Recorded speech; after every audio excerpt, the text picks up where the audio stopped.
I want to use as a subject this morning, the Good Shepherd. The Good Shepherd. Amen. The Good Shepherd. Thank God for the Good Shepherd. And as we worship this morning, we note that as we have read in this passage of Scripture, in this pericope, if you will, that Jesus, he pits himself as a good shepherd to us all. That is, to those who are believers in the Lord Jesus Christ. He says, I am the good shepherd. I am the good shepherd. If you want in, you got to come by the door. Reminds me of the Gospel of John, chapter 14, verse number 6. He says, I am the way, the truth, and the life. No man comes to the Father but by me. Jesus establishes himself as the good shepherd, as the door by which we shall enter in to the kingdom of God and enter into a relationship with him. So as we worship today, I hope and pray that he is your good shepherd. I pray he is your good shepherd. This is a personal thing. This is a personal thing. It has to do with a personal relationship. It has to do with a personal relationship. And this is a relationship that only you can have with Jesus. I can't have that relationship for you. No one else can have that relationship for you. You've got to make up your mind that you're going to have this relationship with Jesus on your own. That connection that you have with Jesus will make the difference in your life. Growing up, we used to use this term, every tub sits on its own bottom. And when it comes to our relationship with Jesus, it's kind of true, you know, that everybody's got to do it for themselves. Nobody can do it for you. You got to do it for yourself. You can't buy the shepherd. You got to give your life to the shepherd. Amen. You can't trick the shepherd. You got to give your life to the shepherd. You can't pretend to be one thing and be another and think you're going to get in, because you won't get in. For he is the good shepherd, and he gives his life for the sheep. And as we worship this morning, I hope and pray that we shall all be mindful that we are privy to a good shepherd. To a good shepherd. Now, we could, of course, have gotten tangled up with somebody that was not good. And sometime in life, we find that everybody is not good. Amen. Some people are good and some are evil. Some are sneaky. Amen, somebody. Some are undermining. Some are full of jealousies and hatred. Some don't care about anybody but themselves. But we have a good shepherd. That good shepherd that puts us first and gave his life on our behalf, so that we could be assured that we have a good shepherd. Amen. I'll say a little more about that a little bit later, but we got to remember, my friends, that we have a good shepherd and we shall not want. It was David that said in the 23rd Psalm, verse number 1, the Lord is my shepherd. I shall not want. And another version of scripture says, the Lord is my shepherd. I have everything that I need. So you see, my friend, when we have a relationship with a good shepherd, we don't have to worry about anything, because the Bible makes it very clear that he will provide for all of our needs. Amen. I'm just glad to know that I have a God that makes provisions for me. I'm glad I don't have to depend on anybody else but the Lord to open a door for me. Amen, somebody. And whenever I sit down at a table and I see food in front of my face, I know it was the Lord. Somebody prepared it for me, but he gave it to us so we could have it to eat. And sometimes we forget and think that because of our hard work and because of our labor, our smartness, because of our skills, we think we've gotten stuff on our own. But if it had not been for the Lord on your side, you wouldn't have what you have today. We must remember that he is the one that is the good shepherd. And the good shepherd is one that gives good gifts, one that blesses us with what we need right on time. Now, preacher, what makes the shepherd a good shepherd? What makes a shepherd a good shepherd? What makes a shepherd a good shepherd? That he sacrifices his life for his sheep. He sacrifices his life for the sheep. Amen. No different than many of us are as it relates to our own children. Amen. Now, if you want to make a mother fight mad, mess with her young'uns. Mess with her children. She can be the sweetest thing on earth. But you make her mad about her children, she's like a tigress. Amen. She'll beat you up and spit you out. Amen. And if we are that way as human beings, what about God as it relates to his children? Amen. Now, there is no higher expression of love that can be made than the expression of one giving his life for his sheep. Giving his life for his sheep.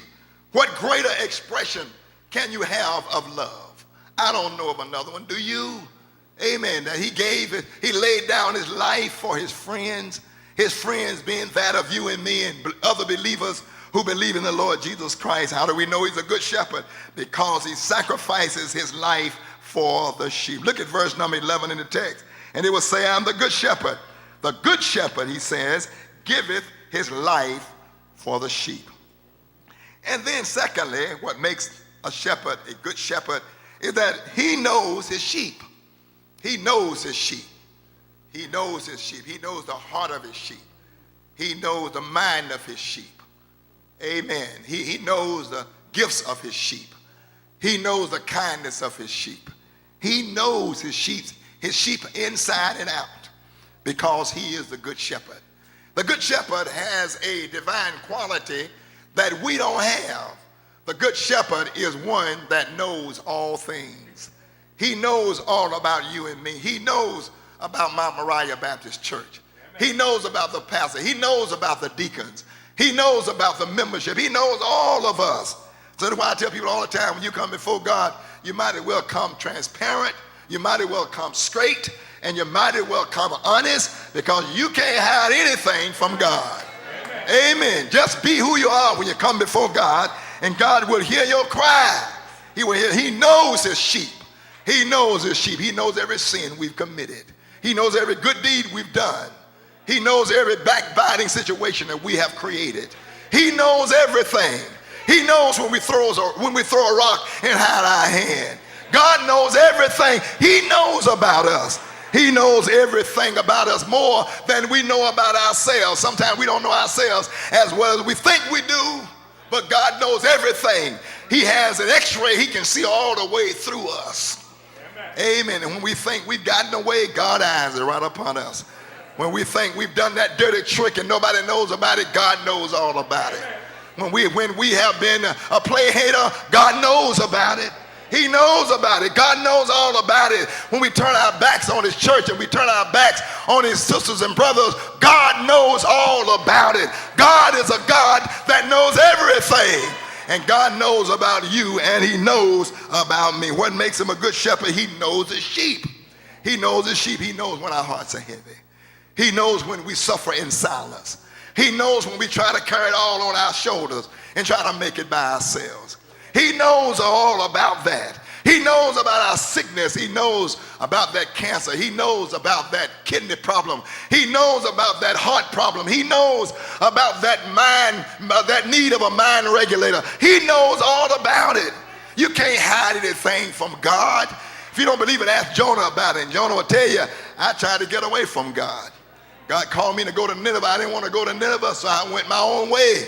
So I went down the Nineveh, I went down to Joppa, down to Tarshish, caught a ship, and I thought I was getting away from God, but he found me out in the middle of the Mediterranean Sea.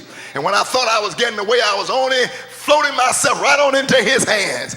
He had his eyes upon me, and I found myself in the Mediterranean Sea. And then I found myself in the belly of a fish prepared by God just for me. And on the third day morning, after much repentance, he spat me out on dry land, and he asked me one more time, will you go to Nineveh now? He said, Lord, I'll be happy to go now. I'll be glad to go to Nineveh. And so many times in our lives, we try to hide from God. But God knows us. God knows all about us. And we might as well come clean with God, because God knows all about us. Oh yes, he knows all about us. He knows when we're troubled in our minds. He knows when that mind doesn't act right. He knows when we are emotionally imbalanced. He knows when we don't treat people right. He knows when we seek to have our way instead of his way. He knows when we are serious and when we are not. He knows when we are committed, and he knows when we are not. We can't hide anything from God. Do I have a witness here? We can't hide anything from God. God knows all about us. He knows his sheep. He knows his sheep. Look at verse number 14 with me. He says, I am the good shepherd, And what it says, and know my sheep. He knows all about us. He's a good shepherd. He knows all about it. What I like about it, some people, when they know a lot of things about you, they use it against you. Amen. So they use it against you. Some people know stuff about you, they use it to bring you down. Amen. Some people know stuff about you, they put it all out in the street and they make it a public matter. But Jesus, the good shepherd, knows all about us, and he'll never use what he knows about us to push us down. But he uses his power in the Lord to pick us up and to turn us around and to place our feet on a solid ground. He knows all about us. Hallelujah, somebody. And know what? I'm glad he does. I'm glad he does. I'm glad he knows all about me, because he knows all about me, and therefore he knows all about my needs with his riches in glory. Not only that, my friend, but he is known by his sheep. He is known by his sheep. A good shepherd is known by his sheep. What are you talking about, preacher? I'm saying that the good shepherd, sheep knows him. The sheep knows him. Amen. He just doesn't know them, they know him. It's a dialogue. It's a give and a take between the sheep and the shepherd and the sheep. Amen, somebody. Amen. The sheep knows the shepherd, and because sheep knows the shepherd ought to act like they know the shepherd. I'm talking about the good shepherd. Ought to act like they know the good shepherd. Amen. Ought not be so grouchy and mean when you move around from place to place. Ought to have a smile on your face sometimes. Every now and then you ought to give honor and glory to God no matter where you are. Amen. Lift up those hands and say, thank you, Lord Jesus, for being so good to me. Amen. If you know the shepherd rather, you ought to act like a sheep that knows a shepherd.